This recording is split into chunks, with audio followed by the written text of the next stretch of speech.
Hey guys, Sarge here. What I'm going to be reviewing today is the new Glock 45 MOS. Oh, wait a minute.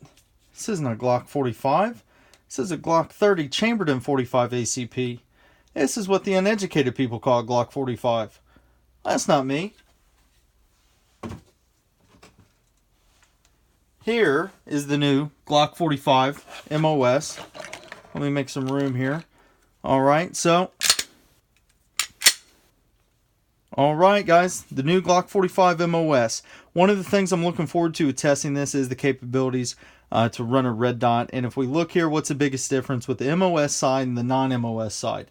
This comes with a factory cut for you guys to put a red dot on if you want to, right? If you don't, then you can run it without, but I don't know why you get the MOS model. So that's one of the big things that makes it different, right? That is the whole purpose for the MOS section, is it comes with a factory cut. I really don't like doing aftermarket cuts on slides that weren't meant to. It's a personal thing. Judge me for it if you want. So let's look at what else you get inside of the box. So you will get these back straps that come with it. My personal favorite, as you'll see that I already have running on it, is the beaver tail back strap, and I put it on all my Glocks so that way no matter what gun Glock I'm using, right, it will have the similar grip to it because I'm using the same back strap. So it's actually a pretty cool design with those. So you get those. It'll come with 3 magazines. Okay, I got 2 here, 1 behind the box.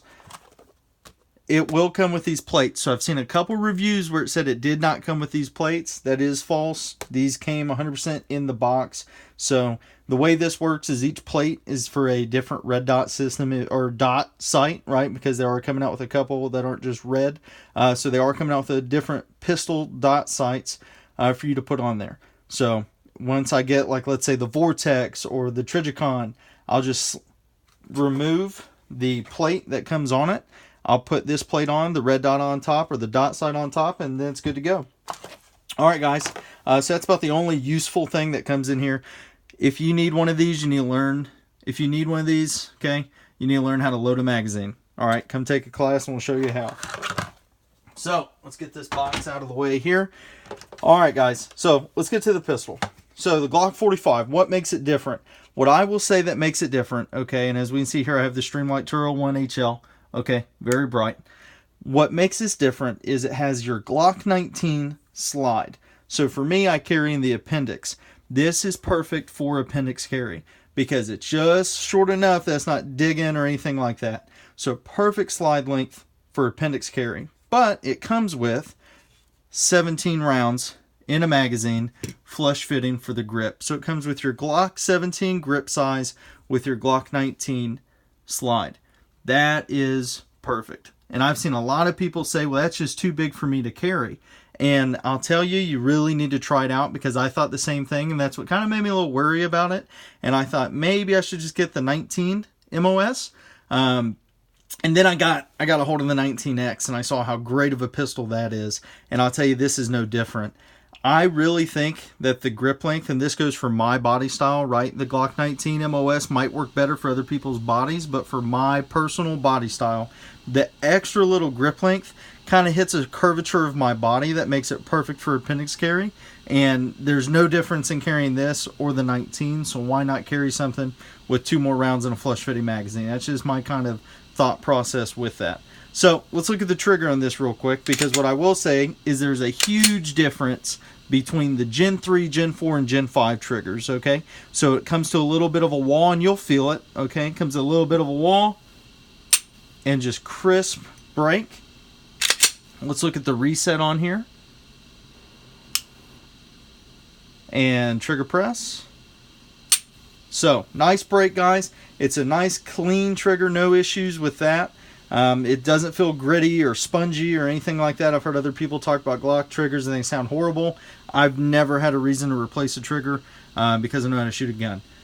So, one of the cool things with this Glock 45 MOS I'm going to be doing is it's going to kind of be a bit of a build gun for me. I'm going to be doing a couple different little customization projects with it. And one of the first ones that I'm going to be doing is looking at everyday carry with a light. So this is a 800 or 850 lumen Streamlight Turo 1 HL. I'm going to be running the light and red dot as an everyday carry for about the next year. Okay, and that's a goal I made for myself, is go a year with carrying this exact setup. So if you guys come to classes or anything like that, ask to see it. I'll let you guys shoot it so you guys can see what it's like. You guys can also shoot some of my carry ammo. We'll get into that here in a minute, and we'll look into it. So holster wise, what holsters will I be using? So I plan on taking this pistol once it's completely built to a couple courses, okay, and one of them being Tactical Response's Fighting Pistol course. The holster setup that I'm going to be using at Fighting Pistol is this Bravo Concealment drop out of sight light bearing holster. And the cool thing with this one, if it offers you guys a lot of customization, and one of the nice things with the customization piece is you can put this clip either right on top of the light, and it kind of gives you a different curvature for carry, or you can spread it out. And for me, this model works best. The reason why, I normally carry wearing a like a webbing instructor style belt. So for me, these two clips perfectly fit on both sides, and then that belt buckle is riding right in the middle. Okay, it doesn't work too well with the leather belts running this kind of style, just because there's too much excess belt on that left hand side for the clip to go over. But if you're carrying an instructor's belt, this will perfectly go over both sides with the belt buckle in between. No problems, good to carry. Modification that I made to this holster, I added an appendix claw or wing, whatever you guys want to call it, to this, and it just made it go from 95% perfect to 100% in my opinion. So I might contact the guys at Bravo Concealment and see if this is something we can make on their pistols from the factory. But I mean, in my personal opinion, it moved it to 100%. I did carried it for 2 days, and I know that's not too much to say, but I've done a lot of carrying of pistols, so I can tell you within the first 5 minutes how it's going to be. What I will say is getting in and out of a truck, moving around, sitting down in restaurants, no issues at all. Shorts and a t-shirt, no problem. Long sleeve shirt and jeans, absolutely no problem. I was also carrying with this magazine pouch. This is also Bravo Concealment, okay? It has a retention screw here, so you can adjust it to your liking. I was a little weary at first using this loop design here because I didn't know if it would pull it tight enough to your body to really make a difference, to have it not sticking out, and it absolutely did. I will tell you, I couldn't see it. Once I put it on, it disappeared completely. So this is a nice setup from Bravo Concealment, okay? Here's more of that G9 ammo. This is my carry ammo here, G9 124 grain hollow points. So very nice setup from Bravo Concealment. Second holster option that I'm going to be running, Eclipse holsters. In my opinion, they're some of the best people in the industry, but they really make a very nice holster. They properly blend the edges here. Just the texture of their Kydex is different than a lot of others on the market, and it shows. Their craftsmanship is amazing. I chose to go with the loop option here, okay?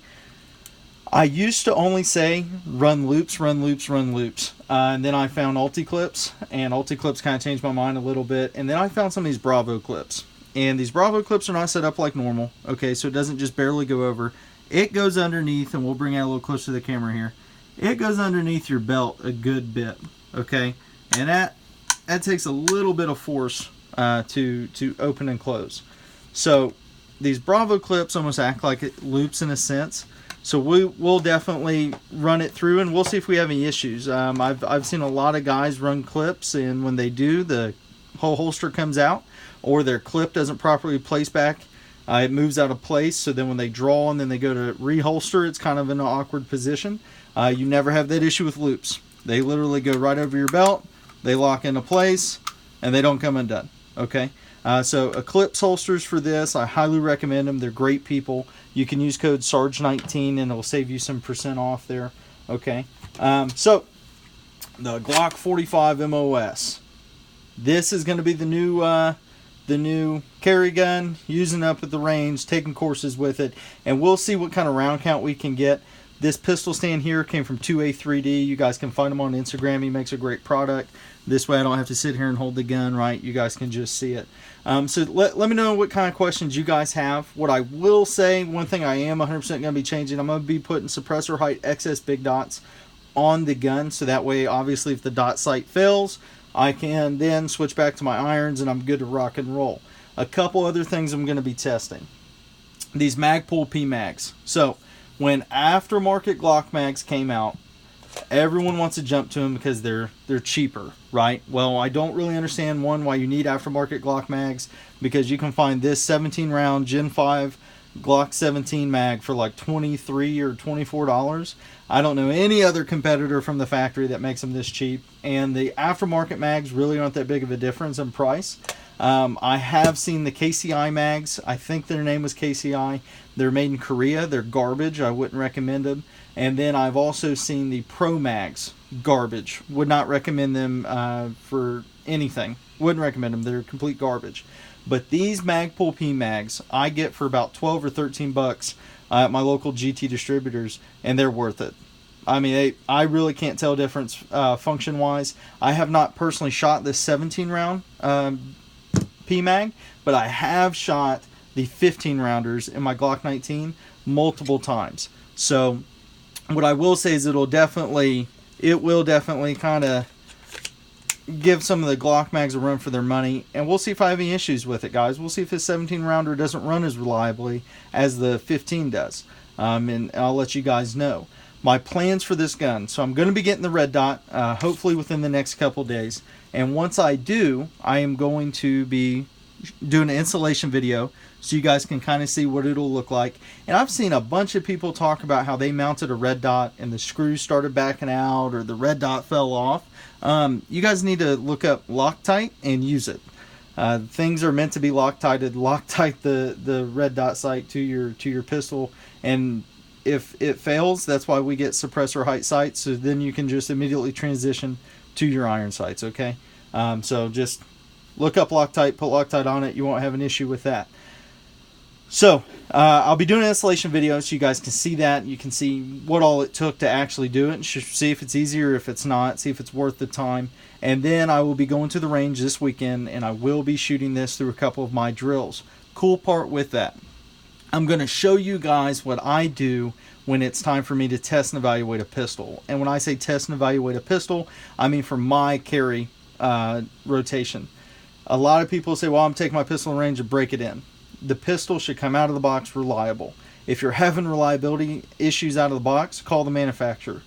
We shouldn't have to break in pistols. I understand 1911s have what's called a break-in period and whatever else, but you should be able to shoot a pistol out of the box malfunction free, especially a Glock or one of these other polymer pistols out there, be it an M&P or a SIG or something like that. Okay, you should be able to run it, no issues.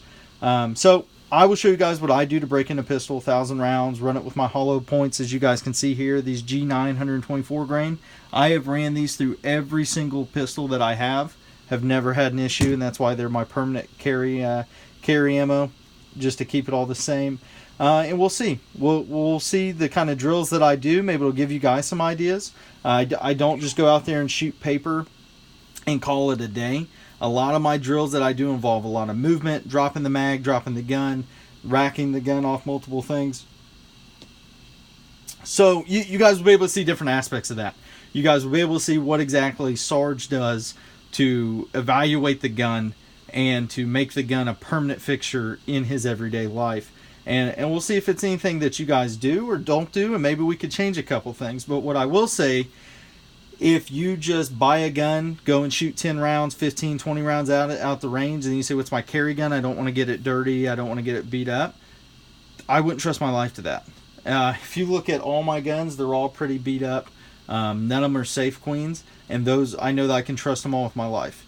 The reason why is because I've used them heavily, and I know the point that they fail. So I know the point that, okay, hey, we need to disassemble every single bit of the gun, take the triggers out, do a deep clean of it, or I need to, add extra lubrication. That's something we'll get into.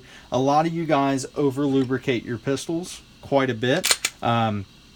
You shouldn't lock the slide back to the rear and just have it dripping of oil to where you can see the oil on the recoil spring and things of that nature. One of the biggest things, and I've heard somebody say, spray your recoil spring down with rim oil. That dude should not be able to make videos. There should be some sort of licensing program, because he's giving you guys false information that it's just going to hurt you guys. Think about it in this mindset. If we lubricate the recoil spring and we're constantly shooting, and that carbon buildup starts building up, that lubrication acts as a collecting agent. So all you're doing is collecting debris all inside of that recoil spring. So then it's going to eventually get gunked up to the point where it's not going to work correctly. Then you're going to start noticing issues. And because you're probably not as educated as what you should be on the shooting atmosphere, are you going to immediately identify that's due to the recoil spring being gunked up? Are you going to think it's another issue? Okay, so it's why it pays to kind of know what you're doing when it comes to these pistols, right? And be educated as much as you can on the subject matter. So let me know what you guys want to see from this. Let me know what kind of ideas you guys have. And I'll tell you what I'll do. I'll run a couple polls on my Instagram page. But before Saturday, you guys send me some drills that you guys do, and I'll send you all some that I do. And we'll kind of make a little competition. We'll see either who can shoot the best from it or who can keep the best time. We'll do something like that, and we'll try to give away some items here and there along the way. So like I said, guys, stay tuned for more. Okay, Bravo Concealment, go-to for good appendix holsters. They really made the recipe right for these. Eclipse holsters on the money with just their texturing, the blended edges. Good to go there. And of course, guys, you cannot go wrong with a Glock in my personal opinion, but we'll see if this one's any different. So let me know what you guys want to do from this, and we'll take it from there. As always, guys, stay tuned for more. Sarge out.